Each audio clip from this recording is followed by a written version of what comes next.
Yo, CNN anchor Caitlin Collins thinks that JD Vance and Trumpito should not have jumped Zelensky in the Oval Office the other day.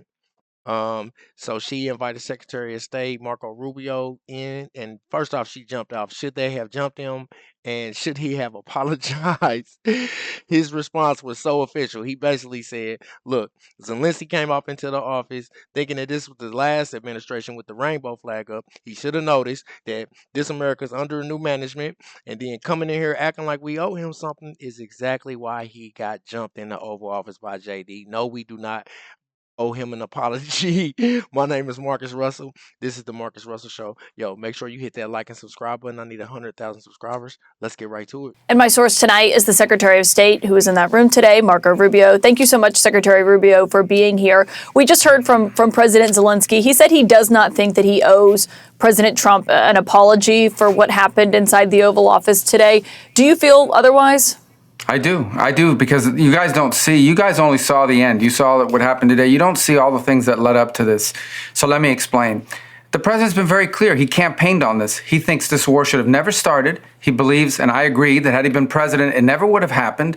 Now here we are. He's trying to bring an end to this conflict. We've explained very clearly what our plan is here, which is we want to get the Russians to a negotiating table. We want to explore whether peace is possible. They understand this. They also understand that this agreement that was supposed to be signed today was supposed to be an agreement that binds America economically to Ukraine, which to me, as I've explained, and I think the president alluded to today, is a security guarantee in its own way, because we're involved. It's now That part. It's not our war that's involved. It's our interest that's involved. So it's just like if we would have signed this mineral enrichment deal, then we would have been bonded with you economically. You know what I'm saying? Also, like he's about to say, like you could have just signed this deal, Zelensky, without popping up, trying to talk tough and got it out the way. But no, you wanted to pop up and try to be aggressive, and then that's why you got jumped in the Oval Office. Us, it's our interests. That was all explained. That was all understood. And nonetheless, for the last 10 days, in every engagement we've had with the Ukrainians, there's been complications in getting that point across, including the public statements that President Zelensky has made. But they insisted on coming to D.C. This agreement could have been signed 5 days ago, but they insisted on coming to Washington. And there was should have been a very clear understanding. Don't come here and create a such scenario where you're going to start lecturing us about how diplomacy isn't going to work. President Zelensky took it in that direction, and it ended in a predictable outcome as a result. It's unfortunate. That wasn't supposed to be this way, but that's the path he chose.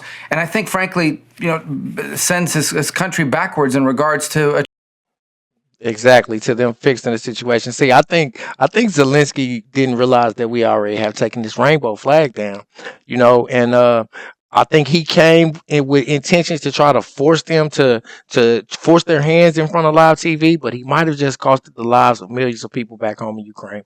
I feel like a lot of politicians, because immediately after he went right back to the EU summit, to the European summit, a lot of politicians and United Kingdom news channels, they telling him the obvious: you should have watched your mouth. Now, maybe if you come back and kiss the ring, Zelensky, then we might not let Russia pummel you. Which is what President Trump wants at the end of the day, is for this war to end. Right. He's been as consistent as anyone can be about what his objective is here.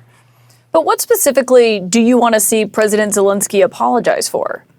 Well, apologize for turning this thing into the fiasco for him that it became. There was no need for him to go in there and become antagonistic. Look, this thing went off the rails. You were there, I believe. It went off the rails when he said, "Let me ask you a question," to the vice president. "What kind of diplomacy are you talking about?" Well, this is a serious thing. I mean, thousands of people have been killed. Thousands. And he talks about all these horrible things that have happened to prisoners of war and children. All true, all bad. This is what we're dealing with here. It needs to come to an end. We are trying to bring it to an end. The way you bring it to an end is you get Russia to the table to talk. And he understands that. Attacking Putin, no matter how anyone may feel about him personally, forcing the president into a position where you're trying to goad him into attacking Putin, calling him names, maximalist demands about Russia having to pay for the reconstruction, all the sorts of things that you talk about in a negotiation. Well, when you start talking about that aggressively, and the president's a deal maker, he's made deals his entire life, you're not going to get people to the table. And so you Period. Yo, it's just like I feel like from the beginning, as soon as Zelensky got there, he started talking about how Trump is aligned with Putin, and Putin's like, I'm not aligned with. I mean, and Trumpito was like, I'm not aligned with nobody. I'm aligned with America. And he said, but I'm just not about to go publicly badmouth somebody that I need to do business with. It's called diplomacy. It's so simple. And then he kept on trying to since you're so cool with Putin, or I'm not about to do this and that with a killer. But Trump kept throwing it off, and then finally Trump was like, well, look. Who gave you them Galvins? Those are the missiles that blew up Russian tanks. Who gave you them Galvins? Obama gave you sheets. I gave you Galvins. Without the Galvins to blow them Russian tanks up, Russia would have blew y'all down in like 3 days, And then, not to mention, where's my $350 billion at, Zelensky? Like, the nerve of you to come in here and talk crap. That's why he got jumped. You want to come here acting crazy? Even Trumpito said, I think that I have enabled you to feel like you're a tough guy. You know what I'm saying? I gave you so many toys now you think you're tough, but you're not tough. You broke. You ain't got no men. Yes, he owes us an apology. You better come back and kiss that ring. Start to perceive that maybe Zelensky doesn't want a peace deal. He says he does, but maybe he doesn't. And that active, open undermining of efforts to bring about peace is deeply frustrating for everyone who's been involved in communications with them leading up to today. And I think he should apologize for wasting our time for a meeting that was going to end the way it did.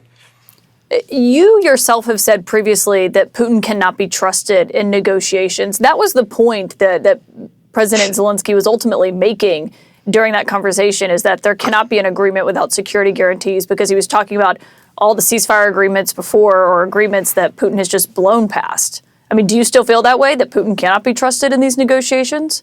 Well, I was there yesterday when the president said in front of the media that our approach is going to be trust but verify. President Trump's made deals his entire life. He's not going to get suckered into some deal that's not a real deal. We all understand. And then, not to mention, off top, he was telling him, he's like, look, it doesn't matter if he's broken 25 ceasefire arrangements. That was with the passive, and that was with Biden.